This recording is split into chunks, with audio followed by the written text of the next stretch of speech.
పితా పుత్ర పవిత్రాత్మ నామమున ఆమెన్. ప్రియ సహోదరి సహోదరులారా, నేటి సువిశేషము మత్తయి సువార్త 15వ అధ్యాయము 29వ వచనం నుండి 37వ వచనం వరకు. యేసు అక్కడ నుండి గలిలయ సముద్రమునకు వచ్చి కొండపైకి ఎక్కి కూర్చుండెను. అప్పుడు జనులు గుంపులు గుంపులుగా కుంటివారిని, వికలాంగులను, గ్రుడ్డివారిని, మూగవారిని, రోగులను అనేకులను తీసుకుని వచ్చి ఆయన పాద సన్నిధికి చేర్చగా ఆయన వారిని స్వస్థపరిచెను.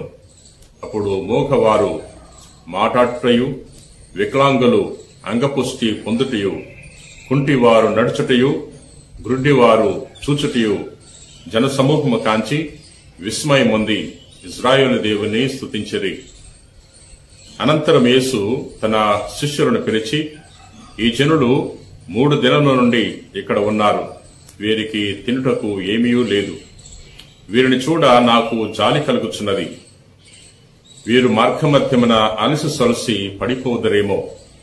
వీరిని పస్తుగా పంపివేయట నాకు ఇష్టం లేదు అని పలికెను. అప్పుడు శిష్యులు, ఈ ఎడారిలో ఇంతటి జనసమూహమునకు కావలసినంత ఆహారము మనము ఎచ్చటి నుండి కొనిరాగలము అని పలికిరి. అంతటి యేసు, మీ యొద్ద ఎన్ని రొట్టెలు ఉన్నవి అని వారిని అడిగెను. 7 రొట్టెలు, కొన్ని చిన్న చేపలున్నవి అని శిష్యులు పలికిరి. ఆయన జనసమూహమును నేల మీద కూర్చుండుడని ఆజ్ఞాపించెను. పిమ్మట ఆయన ఆ 7 రొట్టెలను చేపలను తీసుకుని ధన్యవాదములు అర్పించి త్రుంచి తన శిష్యులకు ఇయ్యగా వారు ఆ జనసమూహమునకు పంచిపెట్టిరి. వారందరూ భుజించి సంతృప్తి చెందిరి. పిమ్మట మిగిలిన ముక్కలను 7 గంపలకు ఎత్తిరి. ఇది క్రీస్తు సువిశేషము. క్రీస్తువా, మీకు స్తుతి కలుగునుగాక. ప్రభువునందు ప్రియ సహోదరి సహోదరులారా, నేటి సువార్తలో యేసు ప్రభు వ్యాధిగ్రస్తులకు ఆరోగ్యాన్ని ప్రసాదించడం మనం చదువుకుంటున్నాం.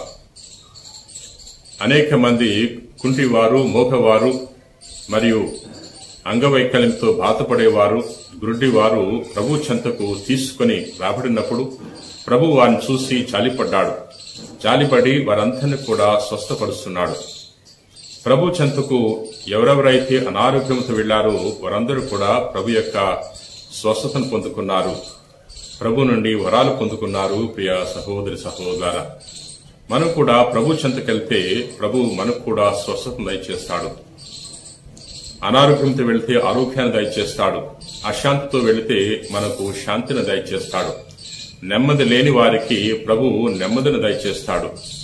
రకరకాల సమస్యలతో ప్రభు చెంతకు వెళ్ళినప్పుడు ప్రభు మన సమస్యలకు పరిష్కార మార్గాన్ని దయచేస్తాడు. ప్రియ సహోదరి సహోదరులారా, ఈ లోకంలో జీవించే మనము అనేక సమస్యలతో మనము కొట్టుమిట్టాడుతున్నాం. ఈ సమస్యలన్నిటికీ చక్కటి పరిష్కార మార్గం మనం పొందుకోవాలంటే ప్రభు చెంతకు వెళ్లటమే. ప్రియ సహోదరి సహోదరులారా, నేటి సువార్తలో యేసు ప్రభు ఆకలితో ఉన్న ప్రజలకు ఆహారం వసిగాడు. ప్రభు యొక్క బోధలు ఆలకించిన ప్రజలు ఆకలితో ఉన్నారని ప్రభు గుర్తించి వారికి ఆహారం వసగాలని ప్రభు ప్రయత్నం చేశాడు. 3 రోజుల నుండి వారు ప్రభు చెంత ఉండి ప్రభు యొక్క బోధలు ఆలకించారు మరియు ప్రభు నుండి ఆధ్యాత్మిక ఆహారాన్ని పొందుకున్నారు, ఆధ్యాత్మిక శక్తిని పొందుకున్నారు.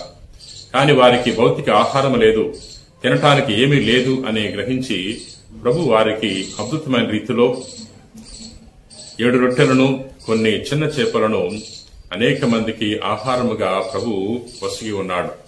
అక్కడ వారందరూ కూడా సంతృప్తిగా భోంచేసిన తర్వాత ఇంకా 7 గంపలకు ఆ రొట్టెలు, చేపలు మిగిలి ఉన్నాయి అని మనం చదువుకుంటున్నాం. ప్రియ సహోదరి సహోదరులారా, ప్రభు చెంతకెళ్తే ప్రభు మనకు ఆధ్యాత్మిక ఆహారాన్ని, భౌతిక ఆహారాన్ని కూడా వసుగుతాడు. ఈ లోకంలో మనకు అనేక అవసరాలున్నాయి. ఆహార విషయంలో గాని, మరియు వస్త్రాల విషయంలో గాని, గృహం విషయంలో గాని, ఆర్థిక అవసరాలు, ఉద్యోగ అవసరాలు, రకరకాల అవసరాలు మనకున్నాయి.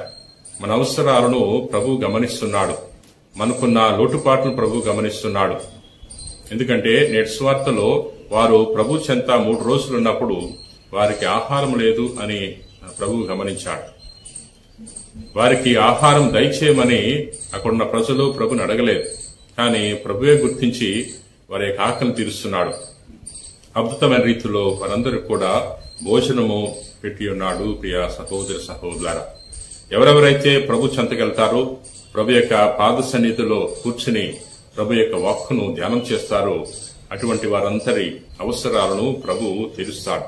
అందుచేత మనం ప్రభు చెంతకెళ్ళాలి, ప్రభు యొక్క వాక్కును ధ్యానం చేయాలి. ప్రియ మిత్రులారా, ప్రార్థన చేసుకుందాం. ప్రేమ కలిగిన ప్రభువా, దయగిన సర్వేశ్వర, ప్రభువా, నేటి వాక్యం ద్వారా మాతో మాట్లాడినందులకు నీకు వేలాది వందనాలు. ప్రభువా, మేము ఎల్లవేళలా నీ సన్నిధికి వచ్చి నీ సన్నిధిలో కూర్చుని నీ వాక్కును ధ్యానం చేసుకునే గొప్ప వాక్యాన్ని దయచేయండి. ప్రభు, మాకు కూడా అనేక అవసరాలున్నాయి, మా జీవితంలో అనేక కొరతలున్నాయి, వాటన్నిటిని కూడా తీసివేయండి. ఈ ప్రార్థన చేస్తున్న వారిలో ఎవరెవరైతే అనారోగ్యంతో బాధపడుతున్నారో, అశాంతితో బాధపడుతున్నారో అటువంటి వారందరినీ కూడా తాకి స్వస్థపరచమని మా నాథుడైన క్రీస్తు ద్వారా మనవి చేయుచున్నాం తండ్రి. ఆమేన్.